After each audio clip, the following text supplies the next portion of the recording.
Hi, welcome back, and today we're going to try a little more complex a dish, Swedish meatballs, and we're going to serve it over boiled wide egg noodles. All right, so I have here 2 pounds of ground meat. I usually use grass-fed beef, and one thing when making meatballs or hamburgers for that matter, contrary to what you may have heard, you want to work the meat as little as possible. So hamburgers, basically you want to put the meat together but not squish it down and make it into perfect little patties, because that really makes it much more tough. So here we have 2 pounds of ground beef. I have chopped parsley, about 4 tablespoons. I'm going to put that in.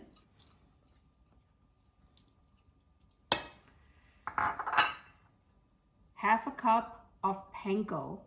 It's breadcrumbs. If you don't have Panko, you can use breadcrumbs. You can use cubed old dry bread. You can use ground matzo. So that goes in there. I have a half a teaspoon of allspice and half a teaspoon of ground nutmeg. Put that in. 2 eggs beaten.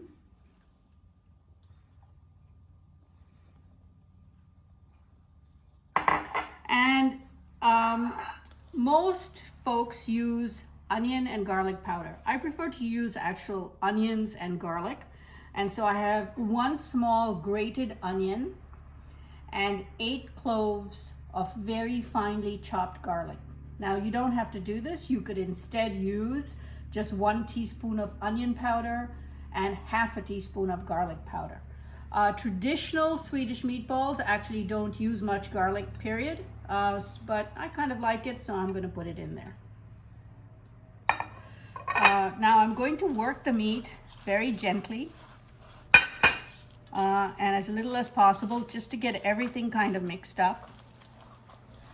Gonna try and not squish it too hard.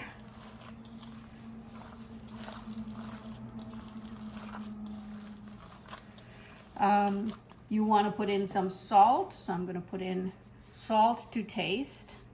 I usually go lighter on the salt.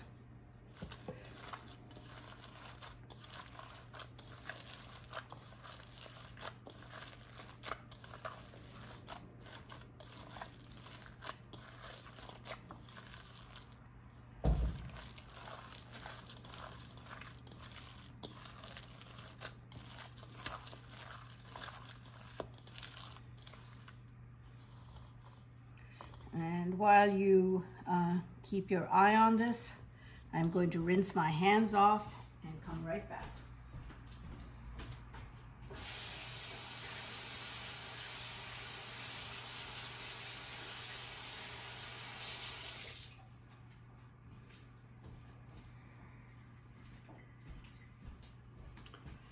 Okay, here we are again.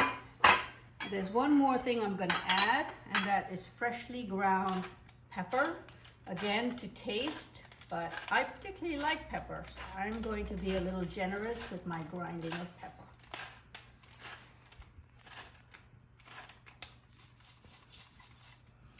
Now, you could do the next step in one of 2 ways. You could melt a few tablespoons of butter in a heavy iron pan and saute the meatballs. But what I prefer to do is bake them at a very high temperature so they get brown on the outside but stay rather rare on the inside. So make sure you've set your oven to about 475, and now you're going to just form those meatballs. Just gently.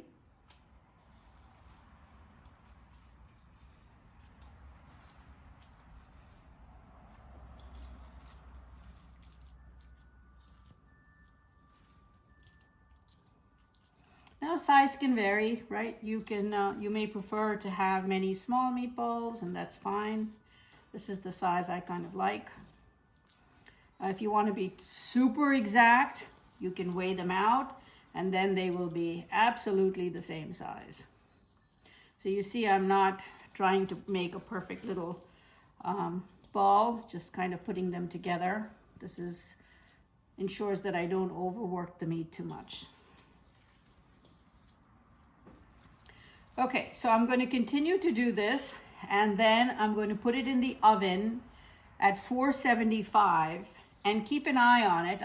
I'll look at it every 10 minutes and then 5 minutes till the outside is nice and brown, but I don't want to burn them and I don't want to overcook them. So maybe about 20 minutes total.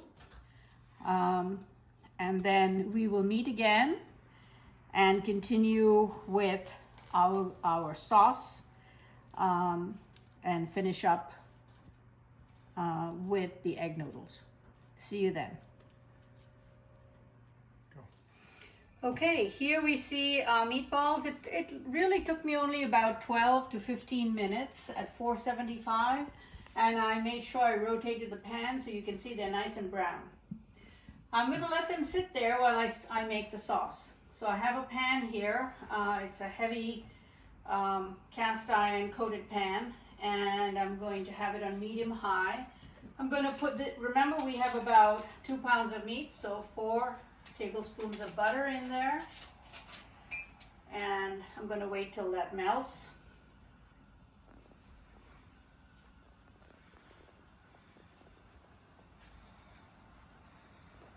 In the meantime, what you can do is measure out 3 tablespoons of flour.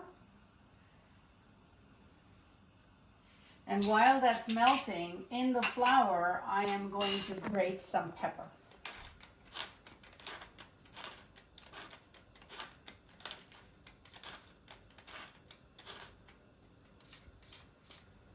And I'm going to put a little bit of salt in there. I'm going to stay a little shy on the salt because we can always add salt a little bit later. Okay. So we have our butter almost melted. Now, once you put the flour in, you must stir constantly so that the flour doesn't lump up. You want a nice even coat of flour.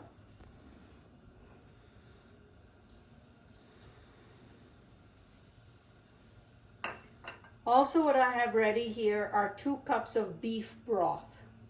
Now, you can make beef broth and keep it in your freezer, or you could use bouillon cubes. And either works quite well. So 2 cups of beef broth, 1 cup of heavy cream. You're going to have some Worcestershire sauce on hand.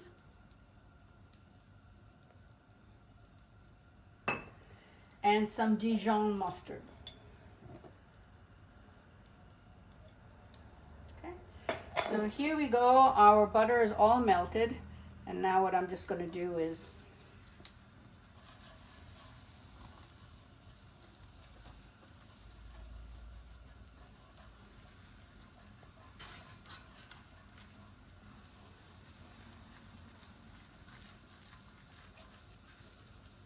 I'm going to lower the flame a little bit.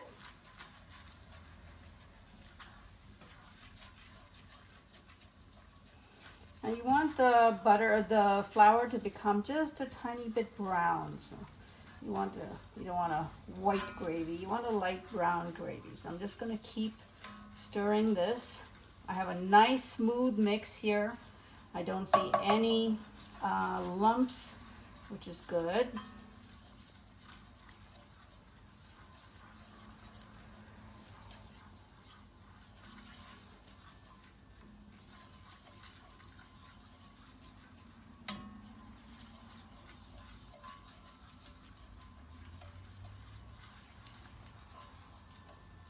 Like it to be just a tad browner.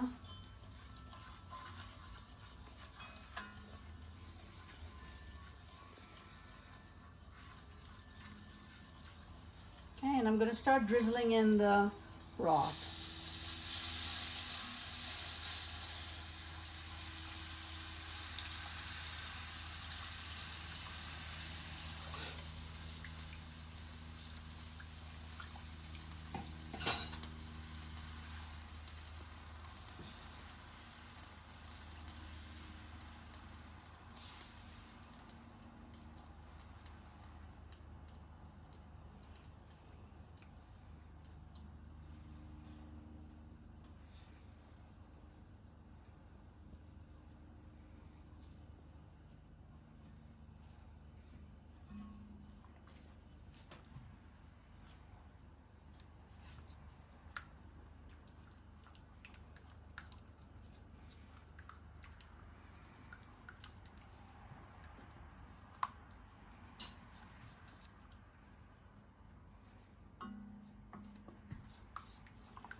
Okay, I had a few lumps there that dissolved, and now everything's nice and smooth. What I'm going to do is, while this is cooking, I'm going to add 2 tablespoons of Worcestershire sauce.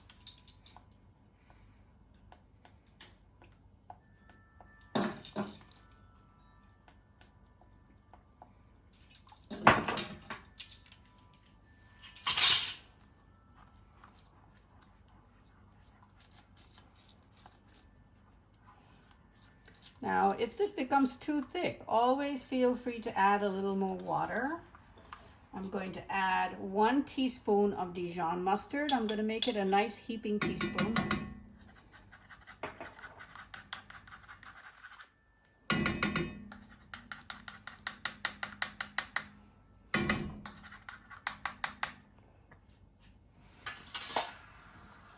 Okay, just stir that in.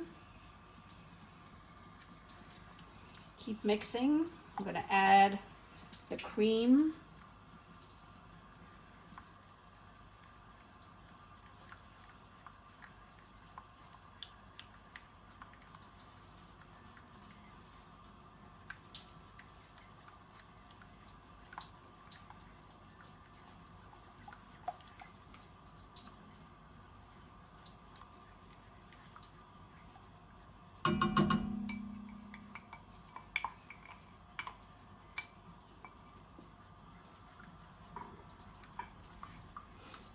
So you can see this is going to be a rather rich dish, high calories. So you want to have a nice fresh green salad alongside. And with this, I could easily serve about 6 to 8 folks.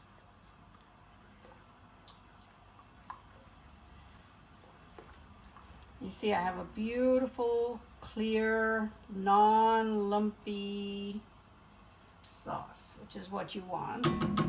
Now what I'm going to do is just quickly, while you focus on this, get some parsley.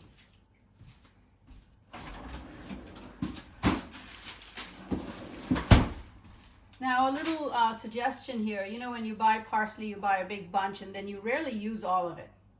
So what I do is I chop it up, make sure it's not laden with water, and I put it in a Ziploc bag and I freeze it. And so I'm just going to use my frozen parsley, which works quite well. Otherwise you end up throwing a lot of your herbs out because you buy them in such large amounts and you don't use all of it.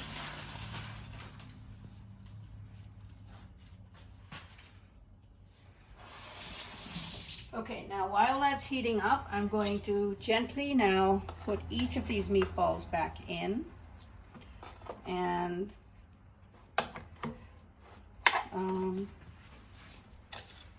cook it for about 5 minutes, and then boil the egg noodles and serve.